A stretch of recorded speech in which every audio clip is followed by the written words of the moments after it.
I didn't know you were 29, 28. 29. You're the youngest. Yeah. You want to go Thank get you. us some, what is it? Some, Out of this, What do you you're the want? youngest, but you look the oldest. No, I think I said love the handsomest. Welcome back to The Den. I'm your host, Masashi, and I'm here with Jayden. What's up? What's up? We're back again. We didn't go anywhere before, but we're still here now. Yes, that's right. I am Jay. I am the Den in the Den. All right, last time we talked with Doug. We are here with Doug once again. konnichiwa. Oh, kia ora. Kia ora, ora. konnichiwa. Yeah, good to have the brother back, Dougie. Thank you for giving your time for us again for today. No worries. Last episode we talked about you, Doug, as the person. Yep. Your journey from Japan to New Zealand, back to Japan.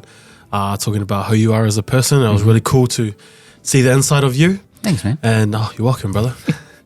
And today we want to talk about you as the translator, you as the guy in rugby, and you as the podcaster. Yep. That's what we want to get into today and talk about more. But before we start, are you a dancer? I'm not a dancer. No. Are you a dancer? Do Why? you dance? Why? I'm just wondering, do you dance? I don't think so. Are you sure? Yeah, I'm Are scared. you really sure? Because I've seen a couple of videos of you waltzing and salsaing and tangoing. I think you've.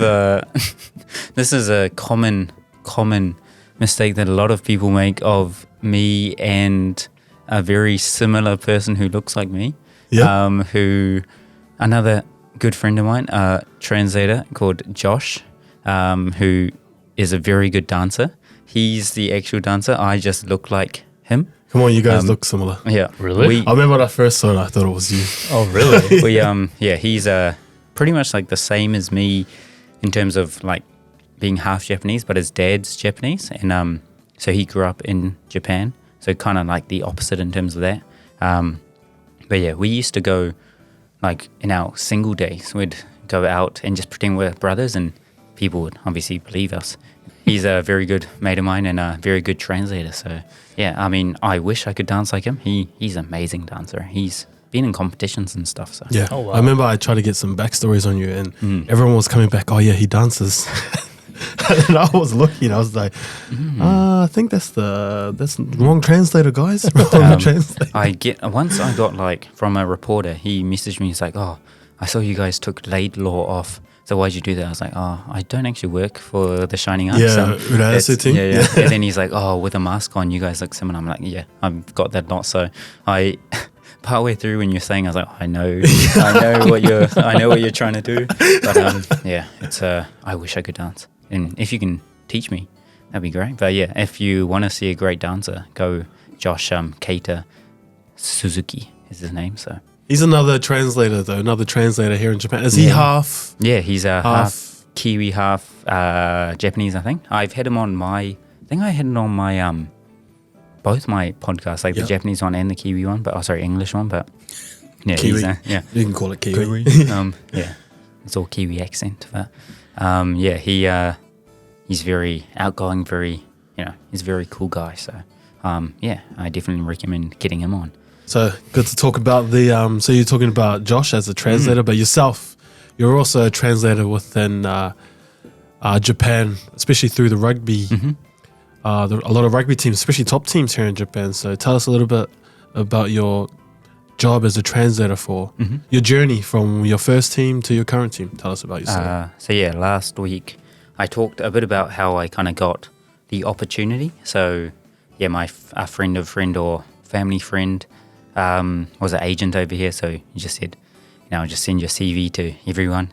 See, I don't think they really represent too many translators. Normally translators represent themselves, but so he basically became my agent and sent my CV everywhere. And like I said, I was trying to learn Japanese while I was kind of trying to find a job. So once I got the job, I was hopeful that I'd have enough Japanese. A few people who I talked to, when I said that's what I was trying to do, they asked me if I'd studied for it. And when I said no, they kind of looked at me and were like, oh, well, you're not going to be able to do it if you don't study, if you don't learn how to be a translator.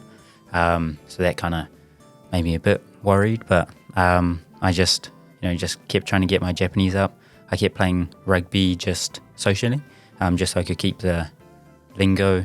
Japanese rugby's got its own language as well, so even if you know both languages, if you don't know what Japanese words are like in the rugby scene, then you'll probably struggle. So I just try to pick those up. And then in 2017, Coca-Cola Red Sparks, who are a team in Fukuoka, their manager came up, or their recruiter came up, had a chat to me, and said he's willing to give me a chance. So went down by myself to Fukuoka, tried to find a flat, struggled a bit because of my full katakana name, but eventually got a house. And then did the team help you set that all up, the location? Not really. I think they might have given me about sanjuman, so 300,000 yen, as kind of like a relocation bonus thing. So just to help set up with a house and furniture and stuff, which was obviously very helpful. And then, the biggest thing was just trying to find a house before I went down there.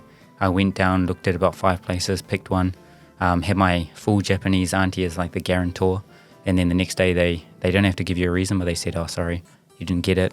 And then I just picked my next place without going down. I just saw the pictures and thought, this is me. And then managed to get it, and thrown into the deep end in terms of translation. And here I am 7 years later, kind of thing. Originally, what were you trying to become like in Japan? Like, what job were you pursuing before translating? So I only wanted to come over to Japan for a few years just to see family, experience that side of my culture, because I'd grown up pretty much in New Zealand apart from a few years when I was younger. So I really wanted to learn about my culture, and I thought it would be a lot harder once I get a full-time job. So I thought I'd just come over. I knew it would be easy enough to teach English for a bit, and it would give me freedom to kind of travel a little bit as well. I'd never had plans on staying too long, but once I found out I might be able to be a translator, I started studying a little bit, and then like I said, I think I might have said previously, I gave myself 4 years. We had the World Cup in Japan in 2019, so from 2015 until then, I pretty much just told myself if I don't make it by then I'll watch the World Cup and then go back to New Zealand and find a, real job. But managed to find one after a couple of years, and here we are. Nice. How was it translating for Coca-Cola? I think they were around for about 50-something years, but so I was there from 2017 till, I want to say 21. I was 4 seasons there. When I first started, because they didn't have, some teams have, a head translator, then assistant translators and stuff. So some people go in as almost the understudy, and they might learn things and they understand how it works. So I just went in. I was the only translator. Had no idea what I was doing. I think my first job was picking up the coach with the manager at the airport. So I just kind of, said hi to him, told him what things maybe you need to buy for the first night, just so you can start living. They had their own apartments and stuff sorted from the company, but they had to pay for it, but it was all kind of sorted for them. And then I remember the first meeting, it was about Coke, like business stuff, because all the boys pretty much were employees. So in this meeting where I had to translate for the head coach, it was talking about Coca-Cola business models and what they wanted to do, and I knew none of the words. Like, I'd never been in business in Japan, and a lot of them were only words that they use in Coke as well. So I was just like, man, I've got no idea what we're talking about here. But then they kind of ended with being, we want to be top 8 or something in rugby, so I was able to translate that part. But I remember biking home, like pretty much almost in tears. I was like, what have I gotten myself into? Like, I don't know anything. But the rugby side, it was a bit better because I knew I'd played rugby before. I knew the calls and stuff. It's a whole different level playing club rugby where, you're hungover and you're trying not to spew. And then this is haven't trained all week. You show up on game day. If you show up first, you're like first on the team. So if you're a bit late, you have to hold the flag on the touchline. But it was a whole different kind of story. All the boys worked, all the Japanese guys worked until maybe 2 p.m. and then we trained from 4 p.m. But learning all the structures and all of that was just a whole different ball game. And it was real a challenging first year. And And then you've got things like press conferences where you've got to use keigo or formal Japanese. And I'm used to, listening to my mum speak Japanese to me, so that obviously wasn't formal. So some of the words, like Jay, you might have heard, like, how you, or the reason for the win. It's like there's ways you can say it in Japanese, but then you might say like shoin, which is like, the two kanji, win and the reason. And I never heard that word before. I was like, but I knew like it was a game that we won, so that like, what was the reason for this? So I could kind of guess it. But there was one, I think our third game, the reporter went to one of our managers afterwards and he's like, I didn't really understand what the translator was trying to say in that question, so could you explain it to me? And I heard that and I was just like, it's hurt like my confidence, but it kind of gave me motivation. Then I was like, I'm not at the level I need to be. So I just worked harder on my keigo and worked harder on my Japanese lingo and slowly improved. And then now I feel a little bit more confident. I know what I'm doing, but it was all kind of self-taught. You just make mistakes. And mistakes are the best way to learn. So even now I'm just trying to use new Japanese that I might not have heard. And if I make a mistake, everyone's nice enough to, correct me. And then that little bit of embarrassment makes you remember it. So yeah, it's been an interesting journey, but especially those first few years when I didn't really know what I was doing, it was a tough kind of roller coaster, I guess I'd say. It's interesting because like I've translated before as well, because for my university, there were a lot of foreign like parents that come over to watch their kids go into the university. So I had to translate for them what the whole thing was about. So I really know how difficult translating on the spot can be. It can be very frustrating, and it can be very pressuring as well. So I'm wondering, like, translators usually you need to you need to be trained to be a translator in a way, especially sports, because there are a lot of like not just like rugby terms, but like you said, like press conferences. There are a lot of like terminology that you have to learn in order to let the press know what the players are trying to tell the press. Yeah. So how did you like study like that, like Japanese itself, to improve on it? Because I'm sure when you came in, like you weren't very fluent in the language itself. So I was wondering how you kind of studied it. So yeah, a lot of it was just like I think I said in the last podcast, my philosophy is fake it till you make it. But a lot of it really was like, you can get the point across, and then you're like, man, sometimes like in team stuff, obviously, if you make a mistake, it's not good, but it's a little bit, in pre-season, it's a little bit more forgiving. So it's just making mistakes, or like just saying things the way I knew how to say it. So it might take longer. I'm using maybe more kiddie language, I guess you'd say. There'd definitely be a faster way if I knew the term for this. I think one of the first ones, so I didn't know consistency, which is like ikkansei, but I didn't know that the first year that I went in. So I was just like, like nami ga nai yoni, so you don't have waves in your performance. So it kind of got the point across, but then afterwards, Japanese guy was like, you actually say ikkansei for that, and that's how I learned that. And then from there, once I did a few press conferences, I was like, man, I need to be better prepared for this. This is something that I've never studied for, so I didn't really know who to go to. A lot of stuff I do was watch interviews of, say, like Michael Leach getting an interview on TV, and just look up on YouTube like rugby interviews, like post-match interviews, and you'd be able to hear a lot of the things that people were saying, and I try and translate it there while the translator was translating, and then seeing if what I said was similar to what they said, kind of thing, and just practicing myself. And we also had a Japanese teacher for the foreign players at Coca-Cola, and I kind of talked to him and said, obviously I don't need to learn the itadakimasu and stuff or maybe I do, but I said I don't need that kind of things, but if you could kind of teach me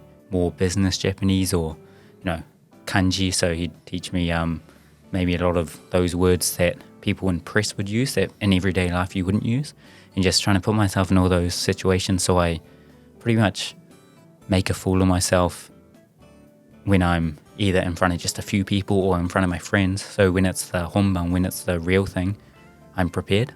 But yeah, still made a lot of mistakes. Like the coaches, they'll tell you what they're going to say.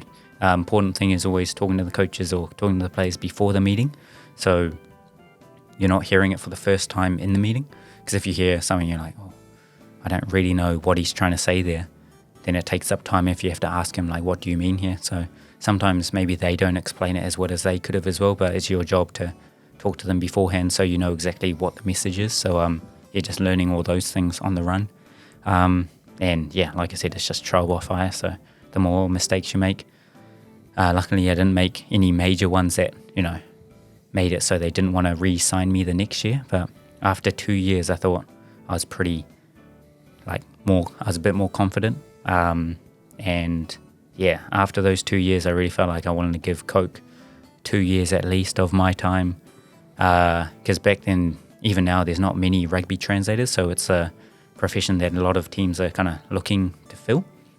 So I got a few people saying, oh, you've done it for a few years, do you want to come to our team? But I said, oh, well, Coke really believed in me in these 2 years when no one else did. They kind of helped me grow, so I want to at least give them the same amount of time, 2 years. And that's maybe the big reason why I was there for 4 years all up. And then Coke, Mitsubishi had been talking to me for a couple of years. And after that fourth year, or during that fourth year, I was like, oh yeah, I've kind of repaid my dues. I want to try something else. And I ended up signing with Mitsubishi, and 2 weeks later got announced that our team, Coca-Cola, is disbanding. So it was really lucky. Yeah. Oh, wow. So, How was it in Fukuoka? You said you were the only translator there. yeah. Over the years, did they bring in someone else? Because that's a full-on job. Because how many foreigners did Coca-Cola have? We'd have like 10 at least. I think some of them could kind of speak both. So yeah, it's pretty full on in terms of all your days off. Like if you had a game on Saturday, Wednesday and Sunday would be your days off. But on Wednesday, it would be like, going to the bank with one of the coaches. Joe Kamana. Because he said last time he was there for an hour. Mr. Joe Kamana. Putting his $250,000 a week to the bank. Yeah. But no, it was a lot of, especially like guys like Joe, who he spent 5 years at Mazda. Yeah. No translator. So by the end of it, I think he was pretty much had to be the translator for them. So he never asked me for anything really. But guys who'd come over for the first time ever, obviously it's pretty daunting. Like don't know the language. They got their family here. Their kids got a fever. They call me and they're like, oh, what should we do? So I'm like, oh, let's go to the hospital or the clinic. There's one, 5 minutes walk from your place. So let's go there. And then it's just doing all that stuff pretty much every, day off. Is that part of your job description? Or you do that? Kinda, but not, probably not. If you looked at the fine print and stuff, it wouldn't be. But especially in Fukuoka, you'd think the agents probably more do that. Yeah. But in Fukuoka, because we're so isolated, there's no agents who are based in Fukuoka. So they'd only come down from Osaka once a month or something. So all the other times, and the players, they see you every day. They've probably got a better relationship with me than they do the agent, who they can talk to on the phone whenever, but they don't see every day. And I know the kids, I know where they are, and I know their schedule a bit more. And I've got days off when they've got days off, so it's just easier for them to be like, my wife needs to go to the dentist, and she's happy to go by herself, but the dentists are worried, they can't understand what she's saying, so they won't let her come in unless someone who speaks Japanese is with her. So a lot of times it wasn't even the foreigner who needed me, it was the establishment who had never had a foreign customer before, and they were like, no, we can't do this. What if we make a mistake, kind of thing. So I pretty much just be there on my phone while they're, getting their teeth cleaned, and be like, oh, he just said to open your mouth, or he said to spit, that kind of stuff. So it was pretty full on. But wow, you have to do all that? That's like being a coordinator. That's a full-time translation. It seems like full on, my image of what a team translator would be is just you just see them on the field. But now that I think about it, when you go back, when they go back to their home, they might want to go to the doctors, or they might need to go to the bank or buy some furniture. Yeah. And they probably can't do that. And the closest person they can think of is the translator. Yeah. And you're in Coca-Cola by yourself? Yeah. So I was the only translator. And you're trying to do that for 10 people. Well, maybe some can do it on their own, but still, that seems like a full-on task to do. I mean, I was living by myself back then, so it wasn't like I necessarily had anything to do on the days off. Yeah. And all the boys, they knew it wasn't necessarily in my job description, but I was happy to do it, and they always, would, I guess, normally feel bad that they needed that support, so they'd always shout me lunch or dinner or something, or always invite me around for dinner and stuff. So it was kind of more just a community kind of helping each other. But it was pretty sometimes you got, can you book us in for yakiniku or something, and then it's just having to how many, like you just get a message like, is that including me? Yeah. It's like, can you book yakiniku for tonight? I'm like, firstly, how many kids, what time? And if they're with you, like it's sweet, like you call up and they're like, they can't do 6:30.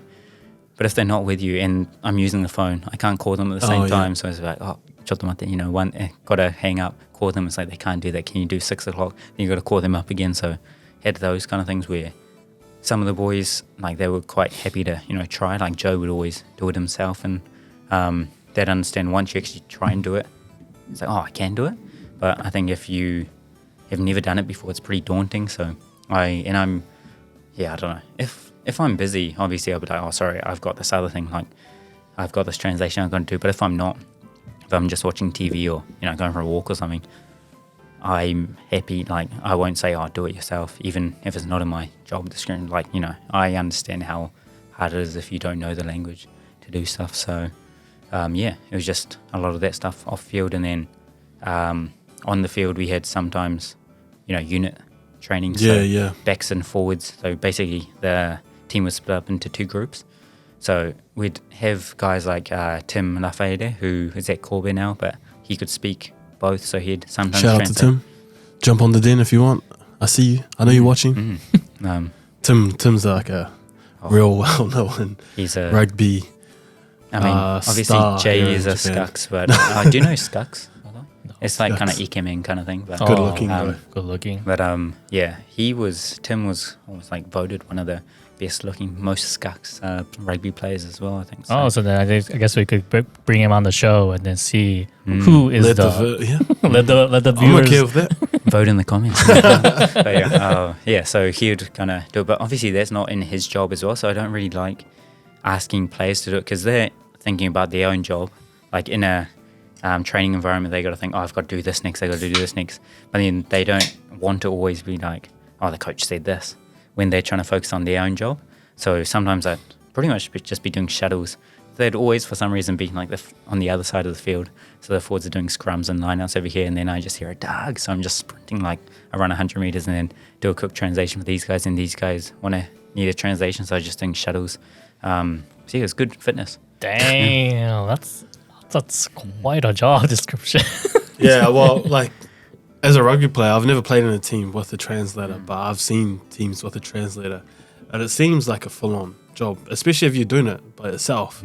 And Coca-Cola, at that time, they were in Division 2 or 3 or something like that at the time? When we started, we were Div 1. Yep.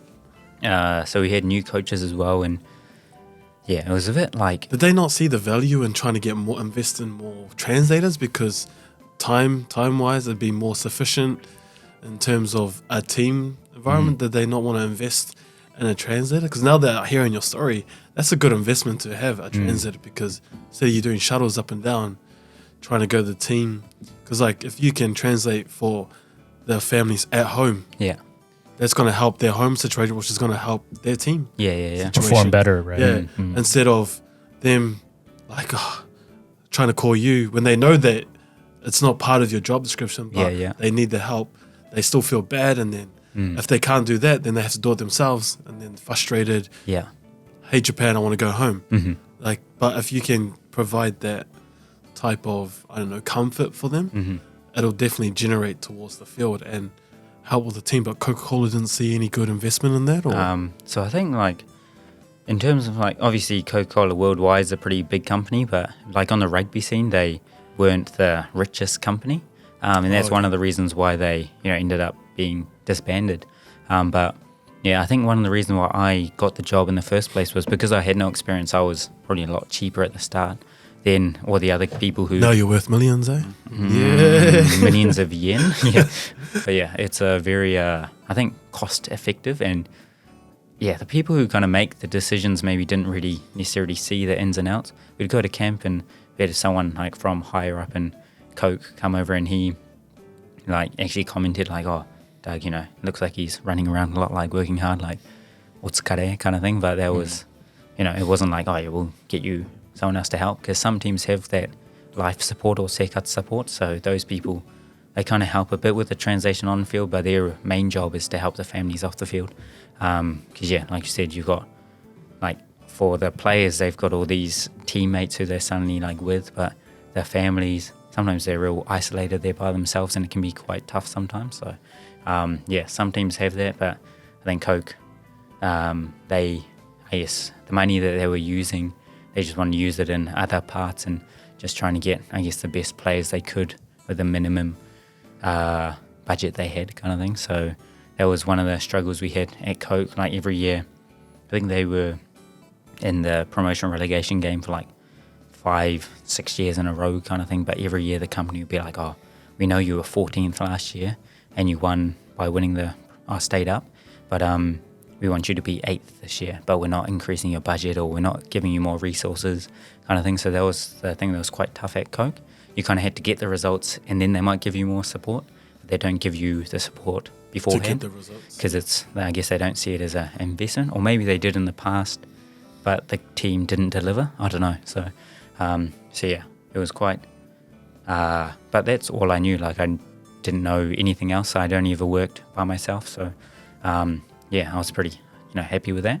And then worked with foreign coaches. I think we had all up 3 foreign coaches in those 2 years, and then we dropped down to second division. So those coaches were on 2-year contracts, I think, but I guess because we dropped, they were like, until we go up, I guess, they don't want to invest that much in, the coaches, because foreign coaches normally cost more because they've got more international experience. So they all got cut or not re-signed, I guess. So then my job suddenly got way simpler, where I didn't have to translate any staff meetings. The only thing I'd translate on the field was actually on the field and team meetings. So I still had to do all the off-field stuff, but my time at work got a lot freer. So that's when I started these podcasts, because I was like, I could pretty much edit them in the staff room because no one needed translation in the staff room. And we'd have all these staff meetings, which I'd obviously listen to, but I didn't have to repeat them to anyone. So I was, and my 3rd and 4th year, I'd been in the same team for a while, so I wouldn't say I was getting bored, but I knew what I had to do to stay there. I felt like if the team had kept going, I could have stayed there for as long as I want, but it wasn't really pushing me, so I wanted to try something new, and I thought, I'm not that confident speaking, in front of a mic and stuff, so just throw myself in it and, started a few podcasts. Nice. So how is your translation situation now, though, on a different team? Are there more other translators? Technically, I'm the only translator. Oh, okay. But there's a few staff who are bilingual. Oh. So there's 2 coaches. One's half Japanese as well, so he can speak a bit of, or he can speak really good Japanese as well. So, but I don't really, it's kind of similar to the player. Like they've got their own job as a coach, so having to translate is sometimes not as efficient as it could be. So we got 2 coaches who do that for us. One guy who's an analyst who used to be a translator, but he moved to become an analyst. So they're the guys who pretty much just have the cameras on the field, watching all our training sessions, and it's kind of like what I guess you do with your editing stuff. They edit all our training, so a player, if he pushes his name in a game, it'll show all the times he touched the ball or all the time he tackled someone. It's just a whole playlist of everything he's done. So we've got a few guys doing that. So obviously he's busy. So in general, I'm the translator who does all the main stuff. If we have to split it up and do different meetings, the other guys will help out. But in general, it's my role, I guess. So I've never really worked in a team that's actually got 2 people whose main role is a translator. What is the most difficult part of being a sports translator, though? I think a few things. The first thing I kind of struggled with was firstly like speaking loud, so speaking in front of people, and you've got to be quite, I guess, not demanding, but you've confident. You've got to be. If the coach is angry, you don't have to yell exactly like him, but you've got to raise your voice a bit, because if you're real calm and the coach is angry, then there's that gap there. I was thinking that. I was thinking the same thing, because like when I see coaches like Jamie Joseph, splat at the boys, and then I think it was a podcast or something I was watching, and then the translator, he was having a one-on-one, like he was having a meeting with this guy, and he was yelling at him, and then the translator was yelling at him, and he was like, "Why are you yelling at me?" But then I was like, he was like, because he's got to, like, if this guy's yelling and then he's like, "Do your job, why don't you do this?" And this guy's, "Shigoto shite kudasai." It doesn't have the same effect. Yeah. But he was like yelling at him too, and the guy was like, "Why you don't?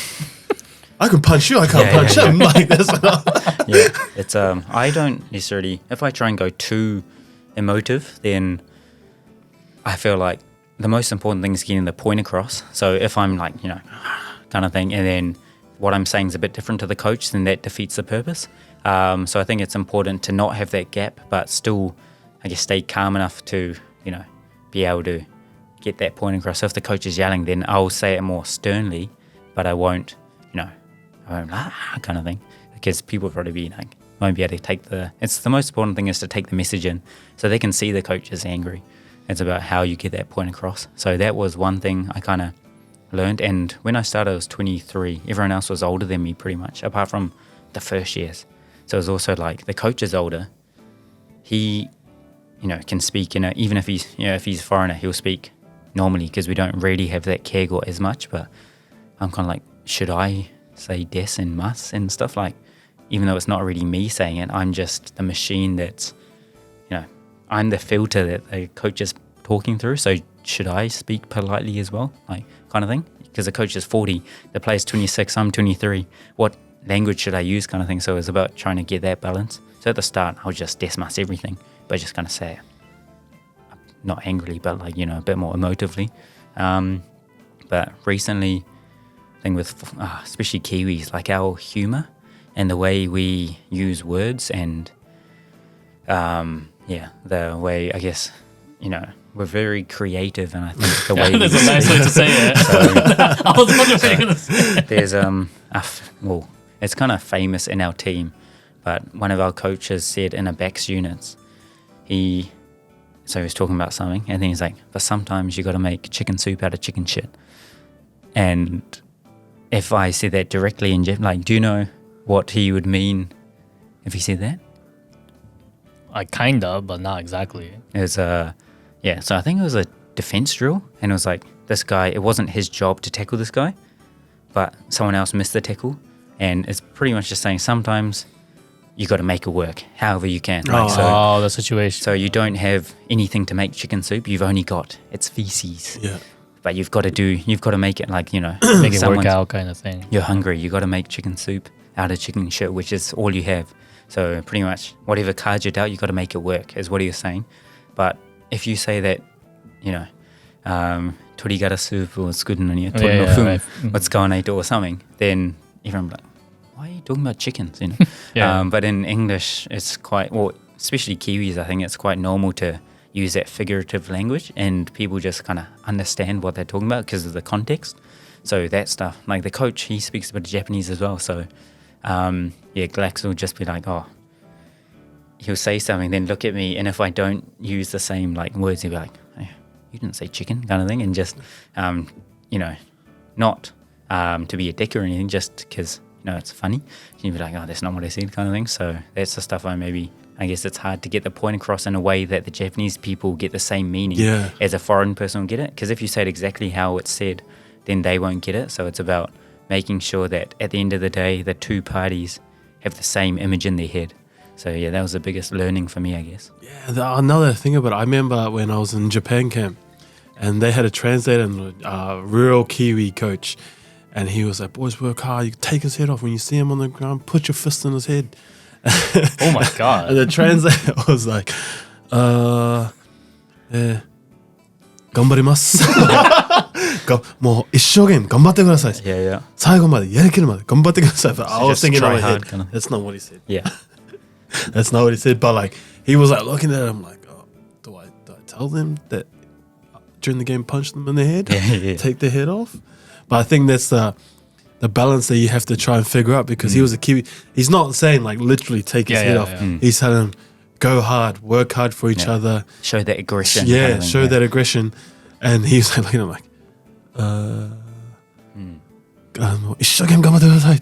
and he knew because he had spoken for like a minute. Yeah. And he just translated it into 10 seconds. Yeah. And he was like looking at him like, did you actually translate what I said? Yeah. Like he was a little bit mad because and then I was like, oh wow, yeah. So it must be hard to find that balance of, especially how many, most of the coaches you work with, New Zealanders or different cultures you're working with? This year we got 3 Kiwis. They've kind of worked all over the world, but 3 Kiwis. So that kind of helps me out. If it's like South African coaches who I don't think I've really worked with too many, but completely different culture. So, I can't speak Afrikaans to, begin with. So it's a very, I'm like, sorry, I don't know what that means. I know Morda, which is good morning kind of thing. That's about it. So it's very handy to have Kiwi coaches. I think Aussie coaches are probably similar. Like I'd be able to do the same thing with Aussies, but just knowing that culture is very, helpful. But then it's just, the biggest thing is making sure that the players, when they get on the field, they're all clear. And the best way to do that is sometimes to not say exactly what the person said, to say what they mean. Even if that, because, there's so many ways you can say something and be aggressive. But most of the times in Japanese, there's not that many, ways that you'd say it that don't sound weird. So a lot of things I would say, koro, I do koro say kind of thing, kill them kind of thing, which shows the same aggression as, the coach is trying to say. And the players know that. And you don't actually say, go kill them. You say, koro sukire, with the intent of, hurting them kind of thing. So they know that you're not trying to punch them in the head. So it's just that balance, I think, Doesn't it frustrate you as a translator? Because I have this experience a lot where the person you're translating from speaks for hours. Yeah. Not hours, but that's being too over dramatic. But a minute for years. Not putting period in between. Mm-hmm. How does that make you feel? I'm pretty when I started in my first year. Because the coach knew it was my first time, he'd kind of go sentence, then I go sentence, then sentence. But press conferences is just the whole answer. So it'd go for a minute, 2 minutes sometimes. So I used to take a pad and just write, but I just wasn't that good at taking notes. Because I didn't know what the best way to take notes was. I was real slow at writing in Japanese, but I'm speaking Japanese after that. So if I write in English, I've got to translate it on the paper. So that I kind of struggled with that a bit. But as I kind of got used to it, especially new coaches who aren't used to translators, they'll forget that they need to stop for the translator, so they'll just talk. And then out on the field, I don't have a pad with me, and I don't really work well with a pad anyway. So then I think the biggest thing that's helped me is just knowing that you don't have to say it word for word. Word for word doesn't actually work that well, so it's just kind of the ideas are the most important thing. So if they're talking for a minute, and because I know the contents, I know what we're trying to do on the rugby field. I've listened to the coaches speak all year. I know what they're expecting, so I can kind of be like, this player didn't do this, or sometimes I know that we're trying to practice our defense, but the player is, doing something that doesn't help our defense. So I know that the coach is going to say this, I can predict it. So I just listen to the main ideas, and then even if it's, a minute or 2 minutes or whatever, I'm not necessarily thinking about the however many words he said. It's just these ideas and this is what it means, and just kind of building that story in my head, and then I'll just say it. And sometimes I'm not sure if it's too long, I might miss a few things, but I think the coaches understand that if it's too long, then it's kind of up to them to make it shorter. So what about going from the rugby field to the press conference to important meetings or stuff? Because that'll probably be 3 different types of Japanese languages you have to use. My keigo is getting a little bit better, but I think having a face that in Japan looks foreign kind of gives you a bit of a pass as well. So the thing I've kind of focused on the most is making sure I get the point across, making sure and knowing that when I'm speaking, people don't think it's me. Whatever I'm saying, it's the same as it's coming out of the coach's mouth. So if I say something, bad, then it's, I didn't say it, the coach said it kind of thing. So just having that responsibility. So not obviously going informal, but yeah, I don't want to try and go formal so much that what I'm saying, doesn't make sense. Where I'm trying to use, in English, it'll be like trying to use too many scientific words or too many big words that it's like, what are you trying to say kind of thing? So I think the most important thing is getting the point across, but doing it in a polite way, which might not be, full keg or that a full Japanese person might use, but it's still, I guess, polite enough that people understand what we're trying to say. And also the coach isn't actually saying things really formal in English either. So I think bringing that across as well. Like a lot of the Japanese coaches, like sometimes they will use formal language, sometimes they won't use as much formal language. So it's not the same as people speaking in parliament as stuff. So but yeah, so it's I think I try and not worry myself too much about it. Like trying to improve there, but it's not the be all end all. What about your current situation in Sagamihara, Mitsubishi? How do you like that now compared to when you were in a Coca-Cola? Is it better, worse, or I think what's it like there? Well, I got the opportunity at Mitsubishi because I was able to work 6 weeks at Sunwolves. So tell us about that, Sunwolves. That must have been a really good opportunity. It was it was pretty intense. It was so basically the Sunwolves at the time, because it was like different schedule to the top league as it was called back then. They just suddenly asked me. I think one of their GMs or team directors of the Sunwolves was working at Sanix, so he knew our head coach at Coke, and he was like, "Can your translator?" I think originally he said, "Can you come for 2 weeks just to help out?" And I was like, "Oh yeah, sweet, like happy days," because they were struggling to find people because all the translators were already with teams. Yeah. So yeah, I was like, "Oh, I must just be the assistant or something." I tell the guy, I'm like, "So what's my actual role?" And he's like, "Oh no, you're like head translator. You're like the only translator translating everything." And I was like, "Oh, like this is like," at the time at least, it was the top level of club rugby pretty much in the world. The Sunwolves team, when they became introduced, it was and they were going to be in the top league of the world, pretty much the biggest league of rugby there is. Obviously, you've got like the European stuff, which is big as well, but especially Southern Hemisphere, at least it's like the top, or the guys who represent Aussie, NZ, and South Africa, even Argentina then, are all, part of it. So I was part of the Sunwolves in maybe their second to last year. But yeah, pretty much got there. They flew me out to Melbourne for like a day. Then I went straight to Singapore, and like the first hardest part was trying to learn everyone's names, but it was like 80% foreigners. So it was a lot different to what I was doing at Coke. It was still Japanese to English, but I was just speaking to like 10 Japanese players, not the whole team. So kind of just whispering as the coaches were talking, because most of the people understood it.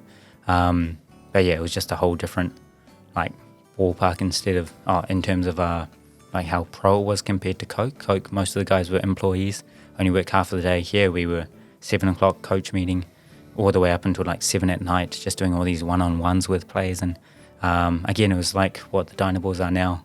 I'm the only translator, but there are a few people who could speak both. So if I'm needed at 2 places at once, someone will help out, but otherwise I'm the one translating.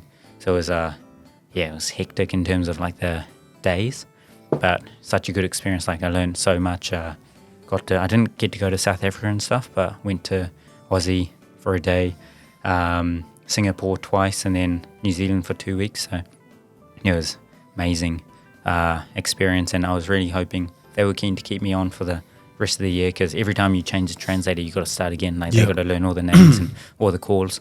So they were like, "Oh, you're doing a good enough job. We want you to kind of stay for the rest of the season." And our Coke season didn't start until after they finished, so I was like, "Oh, surely they'll say yes." But we had like a pre-season cup comp, which didn't really mean that much. It was more just like for the younger players to get a chance to play. And we had like 4 foreigners or something, and I was thinking it would be like similar to, I guess, you, where if you're in the deep end without a translator, you'll learn the language, and these aren't the most important games. So I was hoping Coke would be like, it'd be a good opportunity for me to get better, come back as a better translator, and the foreign players to learn a bit of Japanese. But the coach didn't see it that way. They were still paying me, so they're like, "No, you got to come back." So I got cut short, but those 6 weeks it was hectic, but really good experience there.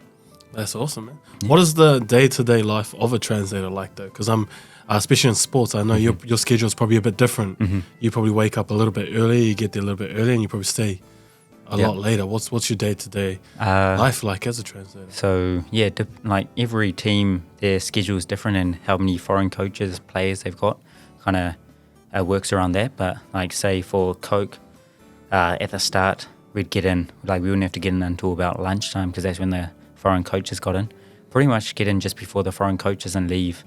Well, my idea was I'll leave after them, because if someone wants to talk to them, if I'm not there, then they can't talk to them, and it doesn't matter how good a coach they are. If they can't get their teachings across to the players, then the company's wasting money on them. So I always just made a rule, like, as soon as the last coach is gone, I'm allowed to leave. And so at Coke, wasn't too bad the first few years. Then they started doing 7 o'clock gym session before the players went to work, and then 4 o'clock after that. So I'd come in at like 6. Then we'd have like pretty much 5 hours in the middle of the day off, and then back in. But some it was like 7 till 7, kind of just because you're going across the world, and you're playing all these places. You got to organize all the stuff. All these people are trying to learn new moves and stuff. It was pretty full on. And then Dynaballs, that's our first meeting in the morning is either 7 or 7:30. So normally get in about 6. Coaches, staff, we might do a bit of like you don't have to, but just a gym session before the players come in, just a free gym. And then I pretty much leave normally about 6ish maybe at night. Not working like full time the whole time, but it's just I don't get to choose when I'm busy really. Like if players want to talk to the coach, then I'm used. Then if they don't, then the last 3 hours I might just be sitting there trying to do some work on my laptop. So it's it's a job where I can't just say, I'm just going to take these 2 weeks off or whatever. It's just whenever someone needs me, like on a weekend or on a day off at 8 p.m, the general manager might be like, oh, I just want to talk to the head coach about something. I need to call him. Can you join the call? Hopefully I haven't been drinking, which I don't really drink at home, so normally it's sweet, but just suddenly in a call with 2 minutes notice kind of thing. So it can really change, but it's it can be the busiest job in the world, but sometimes it can be really cruisy as well. Do you enjoy it? Do you enjoy being a translator? It's is that what you see yourself doing long term, or at a certain point you want to move into something else? I really enjoy like being part of a team, being able to travel Japan. Every day I'm out on the field, especially in pre-season when we don't have enough players, like maybe because the senior boys haven't come back yet, and if it's not like a full contact session, I'll just join in so I get to play rugby at a high level. And it's like, man, this is awesome. Like, give me a contract. Sign me up. So coach, come on. And then they're like, you're 70 kgs, no thank you, kind of thing. But it's a very like, it's just, I love rugby. I love being outside. I don't really enjoy being inside the whole day. So, and then just, get to travel all around Japan, been to Hokkaido for camps, been all the way, down to Kagoshima and stuff, and Kyushu, and you don't get heaps of time off, but you at least get, after our last meeting, I'll go for a walk for a couple of hours and just see the sights, or go for a run in the morning and get to see, Japanese castles and stuff and try the food. So I really, love that. And I enjoy the translating part. Like, I think I don't really enjoy the off-field stuff as much. Like, I like helping people, but I think it's not something I'm as good at as I am in terms of the on-field rugby stuff, because, when people start talking to me about medical terms, because, someone's sick, I'm like, oh, I don't really know what that means, kind of thing sometimes. So, I definitely enjoy the on-field stuff. I don't know if I'll do it for the rest of my life, and I think in 5-10 years, phones will be able to do it better than I could do it with all the AI stuff. So, if you ever need an assistant on the translating world, let me know. Oh, sorry, the podcast world. I'll hold your cables or something. So you mentioned podcasts. You're doing podcasts right now, 2 podcasts. So what made you want to start the podcast? So the biggest thing was I started with my Japanese one, which is kind of on hiatus because I'm a bit busy with the translation stuff at Mitsubishi. But I like whenever I was translating at interviews and like with reporters and stuff, I always felt like they'd ask the same questions. So they'd ask like, what's your best point? Like, oh, please watch my tackle because I like tackling, or like watch me jackal, or for you it might be, you know, my ball carry or something, like your physicality. And I just thought, like, I don't know, everyone's just almost being put into a type where you don't really know about them as a person, and you don't hear about why they wanted to get into rugby, or rugby's not a major sport in Japan. So in NZ, whenever people ask Kiwis, like, why'd you? It's like, because everyone did. It's almost like maybe baseball over here. Everyone plays baseball or soccer. So, I wanted to know more about the players, and I thought if people know more about them, then they might become more fans and might get more rugby fans. So I started the Doug's Rugby Podcast, real original name. But I put it just interviewing all the Japanese players, like coaches and stuff at Coca-Cola, just because I want to learn more about them as well. And I didn't know heaps about them as people necessarily. So, started that. And then your previous guest, Joe Kamana, was like, man, we should do one like for English-speaking people, because a lot of people message saying like what's happening with the rugby over there, especially after the World Cup. People wanted to know, but everything's in Japanese, and not many teams were showing things for like foreign audiences. So I thought, yeah, that'll be a great idea. We've got some great rugby players in our team as well, so just every week started doing that with them. And like I said, in my last few years, I had a lot of time at Coke, so I had time to do podcasts, so I could do 2. Now I'm barely getting 1 out, and I made the error of calling it Japan Rugby Weekly. So I'm like, damn, I've got to get something out weekly, and it's quite hard to, like, I feel bad asking people to come on because I know they've got busy lives, and, you know, for a amateur podcast, like, why should they take up their time to, like, everyone's always, when I ask them, they're like, oh yeah, like, I love to come on, but I always just feel real awkward. So I've kind of struggled with that part of it, but yeah, really enjoy just speaking to people and trying to get, you know, the more rugby's known overseas and in Japan, then the more support all the teams get, the more support they get, then the more backing they get from the companies, and we can make it a bigger event, and, you know, it can really become one of the major sports in Japan. So I feel quite passionate about trying to grow that level. But yeah, it's something I've just learned by doing. It's like my translation is just faking it till I make it, and a lot of things I don't know, and just doing only audio at the moment. But it's I definitely enjoy it. I definitely enjoy speaking in front of a mic now. I used to hate it, but I still hate the editing part, because I hate listening to myself. And also it's just, you know, it takes like 1 hour like this, you know, take me like, you know, 5-6 hours to edit.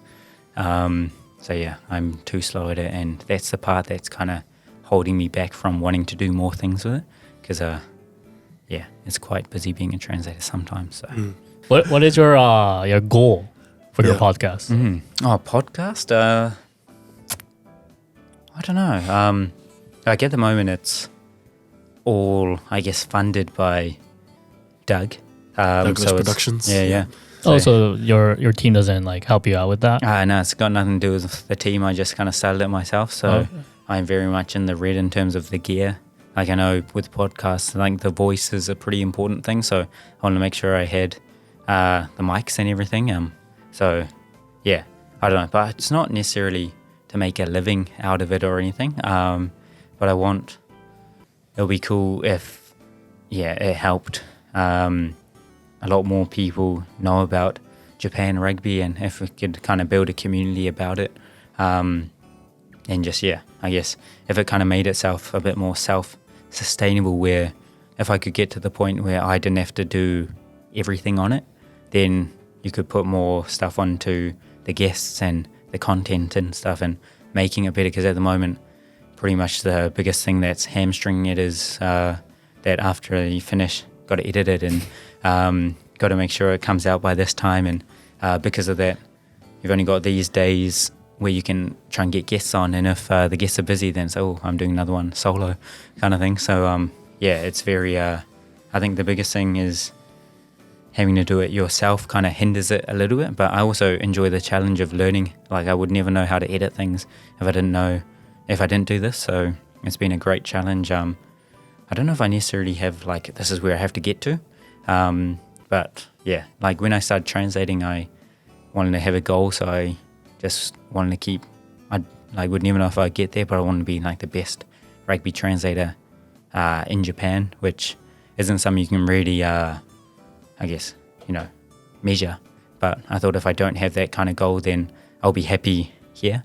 And then if I'm like, oh yeah, I've got this job here, then I won't keep growing. So just trying to put pressure on myself. And I think it's the same with the podcast. Haven't you ever thought about like on your team right now currently, they don't. I'm pretty sure they don't have any like social network stuff. Maybe they don't do anything YouTube or anything. Right? So they've got YouTube and stuff, but not in English. Oh, okay. But if you go through the team, then you got to go through that company, which makes it like I guess a lot harder. Like it'll be a lot harder for me to even like talk to Jay, who's not part of the team. Like I think if you go through the team too much, then it's very much I'd feel bad promoting other teams members, yeah. So it's like it's supposed to be about the Dynaboars, but I might invite someone from a different team, and it's like even though rugby's not really like that, like everyone's off the field after the game. Like you are good friends with a lot of the people from every other team pretty much, but I think it wouldn't be maybe right to use, it might just be me how I think about it, but to use like say Mitsubishi as a worldwide company to try and just use them when it wouldn't 100% benefit maybe the team. Like if it was just solely about the Dynaboars, then maybe I'd be like, oh, would you like to do something? But if it's not, then I feel like it'll be a bit harder to talk about other things. So I guess that is one reason why, even if it doesn't, help me in terms of being as big a podcast, just being a bit more free in what I can talk about is probably something that I think is important. Have you asked your team? So we've talked a little bit about doing stuff, but if we did do stuff, it would be like, so I use the players and stuff. So I've talked to them about, can I use our players because they're not my property or anything. And whatever we say whenever we talk about Dynaboars, if it's good or bad, it's, telling a story about the team. So we've got to make sure that they're happy with it as well. So I talked to them a little bit about that. We're kind of talking about maybe doing some things, but not so much on my stuff, but more on their side of it. So because they've got YouTube and stuff, maybe doing a few more things on their end, just using a bit of my equipment and just, helping out a bit there. But do you think it's important though to, especially social media, in terms of just say Mitsubishi had their own podcast or they had someone come in to help talk about their podcast, like Jayden, maybe reach out.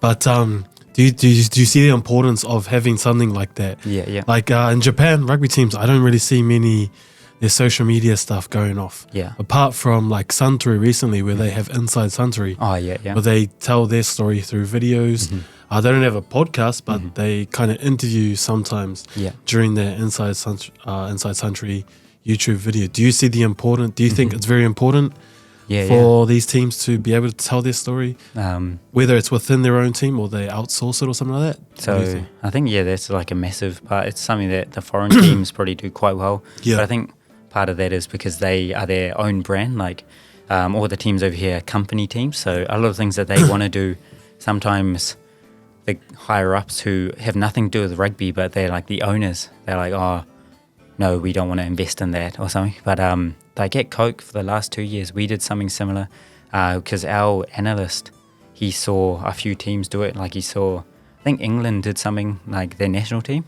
and he loved English like style of rugby, so he started doing something like that. But it was a shame. Like, so we did 2 years. We did pretty much weekly shows like Suntory are doing, and I would do, and then I would kind of just do the transcription, so the translation, the subtitles of it, so people who wanted to understand what it was like in a Japanese company team would understand. But then when the team went, broke or disbanded, all the YouTube and stuff got deleted. So all that work that this analyst did, just was for nothing almost. So that was a real shame. But a lot of teams do some things, but it's just because it's all in Japanese. Like when you type in Japanese rugby, it doesn't always come up on YouTube. Like Mitsubishi, technically, we have our own YouTube channel. We also do this thing with, I think it's JCOM. So we kind of outsource something every month. They do a TV show with us.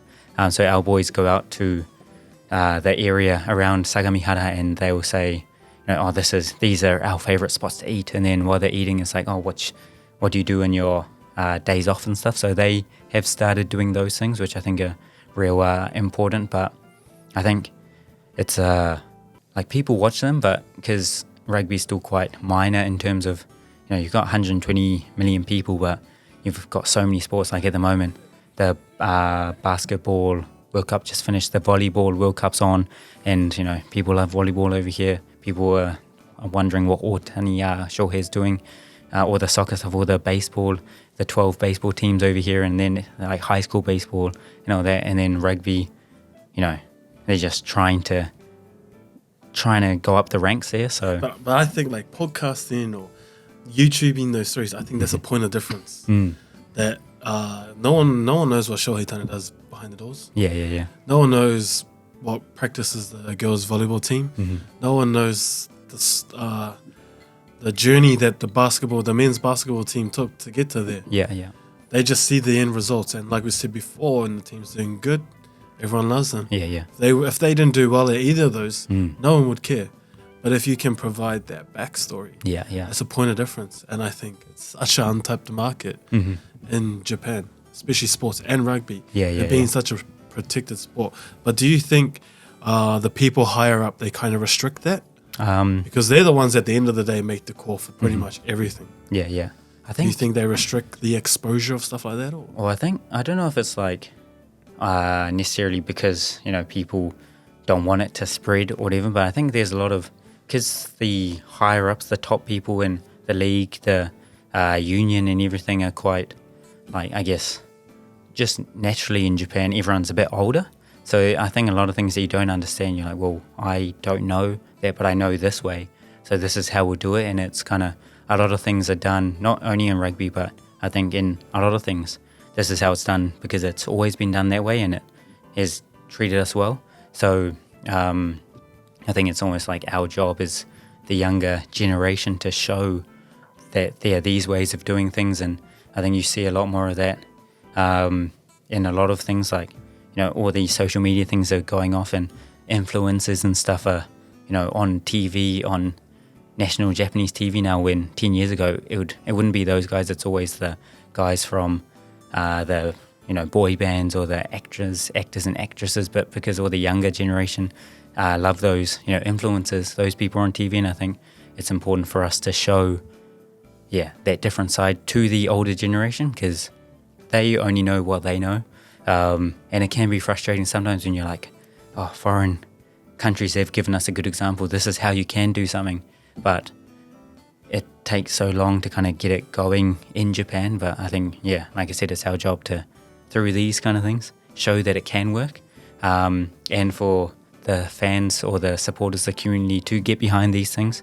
If it's something that they like, they have to show that they support it, because if you don't, then they don't survive, and then the status quo never changes. So I think it is a really untapped market, but I think it's we have to show that it is an untapped market. It's not like we can just say, the older generation have to do it this way because we believe it. We have to prove it to them, I think. So I think what you guys are doing is a great thing there, and you going on different things. I'm sure Bachelorette was something that you necessarily, 5 years ago wouldn't have thought you'd do, but because of that, it's really grown. I think rugby in Japan, a lot of people who never knew about rugby, I guess, would have definitely been a fan of it. And even through this isn't a rugby podcast, but guys like Joe coming on here showing that, what a good guy he is and what kind of characters there are in rugby, it will definitely grow that audience. So I agree. I think these things are important, and I think people doing hard work like you guys are the ones who are really leading the way there. So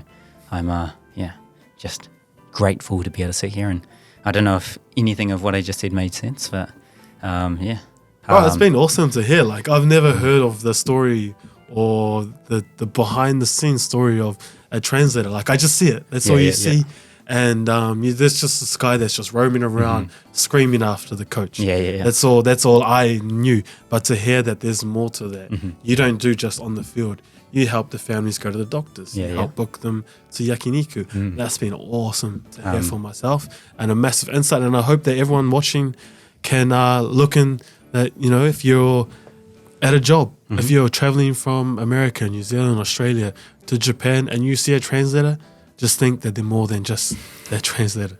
These guys do a lot for you. And I think it's been an awesome insight, and we're very thankful for you to telling your story. And that's the whole meaning behind the Den. That's what we want. That's what we've been wanting to do, and to tell your story. And it's been awesome to hear it. And I definitely think that it's been a great insight for not just us, but for people watching. Well, I think it's like as translator, like I said, you know, behind the scenes, like the press conference stuff, they take a picture of the coach and the captain, and you're next to them, but you're never in the frame, because I'm pretty much like a machine that they put one language through, then I spit out the other language. So you're not someone who, should be looking for the limelight or anything. So it's quite, I guess, new to be able to be on this side of the mic, I guess, where you're talking about yourself. But no, I really appreciate it. And if anyone ever wants to, is interested in going into that kind of field, it's so fun, especially if it's something you're translating for something that you enjoy. Like I love rugby, being able to be around the guys, and you just learn so much about the sport by repeating it so many times. And I don't think I could continue it if it was about something I didn't like. So I think it's just make sure you enjoy what you do. But thanks for having me on again, and hopefully I didn't talk too much. But arigato. It's been a great experience. Yeah. Thank you for coming. Thank you for giving the time to come. You're very, very busy, I'm sure. Sometimes, even during the weekends, they probably call you up, hit you up at the last minute. So thank you for coming. As always, thank you guys for watching. If you like the show, please hit that subscribe and like button and hit that bell icon to get more notification of the show coming up. Anyways, if you have any last word, Jayden. Very thankful for you, Dougie, coming on to the episode today. You always say that you like to be behind the scenes, you don't want to be in the limelight, but I think it's been very important to put you in that limelight because you deserve that limelight. People don't see the hard mahi, the hard work that you do behind the scenes. And I think I'm very thankful for the Den to be able to provide that limelight for you, because I think it's well deserved. And it's been awesome listening to your story. Wish the Dino Boars all the best for their upcoming season. Hope they do well. Dino Boars, hit us up at the Den if but I'm very grateful, and I hope that I definitely don't think this will be the last time we see of each other, and thankful for your time and all the best for the future going forward. Cheers. We're in the same community, and 100%. like we're not obviously you're never fighting against each other. We're trying to lift each other up. So go hard at the Atlas stars as well. Up the stars. But appreciate it. Want to love and leave you. Thank you. See ya. Arigato.